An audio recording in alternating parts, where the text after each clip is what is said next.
All right, let's jump right in. We're about to unpack a pretty serious warning. Think of it as a message sent back from the future about one of the biggest challenges we're all facing, the high cost of aging. You know, it's the classic sci-fi question, right? What if you could see what's coming? But what if I told you that for some really big problems, you don't actually need a time machine? All you need is a map. And that's exactly what we're going to do. We're going to use something called logical time travel. It's about looking at a path someone else has already walked to get a glimpse of where we might be heading. So how does this logical time travel actually work? Well, it's pretty simple. We're going to look at the road that developed nations have already gone down when it comes to aging, and we're going to use their journey as our roadmap. Here's the core idea. Developed nations are, a few decades ahead in dealing with an aging population. Their experiences, both their successes and, more importantly, their mistakes, act as a clear preview. It is quite literally a warning from the future for countries that are just now starting to see the same changes. And that brings us to our very first warning. And it's a tricky one. It's about a subtle shift in how we think about getting older, turning something totally natural into a commercial industry. They call it the businessification of care. And the really key thing to get here is how it's framed. This isn't really about support or well-being. It's an entire industry built on profiting from anxiety, the idea that aging itself is a problem you need to buy a solution for. So how does this business model actually work? Well, it's basically a three-step playbook. First, you create the anxiety. You push this simple idea that getting older automatically means you need professional help. Second, you sell the prepackaged solution, things like care facilities and expert services. And the final step, which happens over time, is that the traditional roles of family and community start to get weaker, leading to this whole leave it to the experts way of thinking. And this really gets to the heart of it. The goal of this kind of business isn't to solve the challenges of aging. Nope, it's to manage them forever. Because think about it, a solved problem doesn't generate any more profit. It's a really powerful and cautionary lesson. Okay, on to our second warning.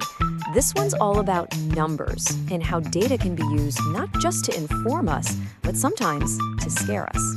Now take a look at this chart. Wow. It's pretty alarming, right? You see this dramatic, scary-looking spike in some new condition. Your first thought is probably, oh man, we have a huge crisis on our hands. Society is getting way sicker. But hold on. Is that what's really going on here? Is there some new epidemic sweeping the nation? Or is something else at play? This is where we have to dig a little deeper than the scary headline. And here's the twist. A lot of the time, these numbers shoot up not because our health is getting worse, but because the definitions are getting wider. What used to just be considered a natural sign of getting older is suddenly relabeled as a pre-disease condition that needs constant medical monitoring and, of course, treatment. This brings us to a really important concept, medicalization. It's this whole process of turning normal life experiences, like aging, into medical problems. And what does that do? It massively expands the market for tests, for drugs, and for all sorts of services, all fueled by those alarming charts we just looked at. It's a trap, and a lot of developed countries have already fallen right into it. Okay, so after those two big warnings, things might seem a little bleak, but this is actually where our logical time travel becomes so valuable. Because by seeing the traps, we can choose to walk a completely different path, one that's a lot simpler, more empowering, and honestly available to everyone. See, the alternative isn't some fancy, high-tech, expensive new thing. It's really just getting back to the absolute basics of health. Stuff we all kind of know but maybe don't focus on enough. Moving our bodies consistently, eating good food, having real connections with other people, and taking personal responsibility for our own well-being. I really love this quote. It just nails the whole idea. The best medicine isn't found in a bottle or a building. It's forged in the little choices we make every single day. Now, let's be real for a second. Building these habits, it's not always easy. The source material uses the word bothersome, and that's perfect. It is a bother at first. But the secret is just consistency, pushing through that initial friction until these things just become automatic, like brushing your teeth. And this isn't just something you do alone. Community is a huge piece of the puzzle. Just look at China's plaza dancing. It's brilliant. It's not just exercise, it's a social event that builds friendships and routine. Or think about the role of temple visits or just strong neighborly bonds in India. These are organic, built-in ways of staying healthy and connected. So we've taken our trip into a possible future. We've seen the warnings, but we've also seen a powerful, simpler path forward. And that leaves us right here, at a crossroads, with a really clear choice to make. And here are the two futures, laid out side by side.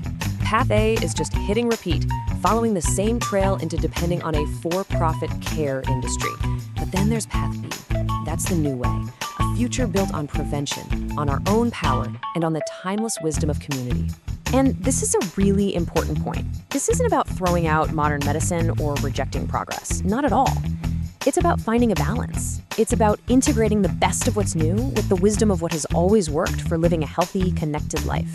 And at the end of the day, this is the question that our whole journey leads to. We've seen the map, we've read the warning signs, the choice of which path to take, that's not for some other generation to figure out, it's being made right now, in the policies we support and in the lives we choose to live. So the only question left is, which one will it be?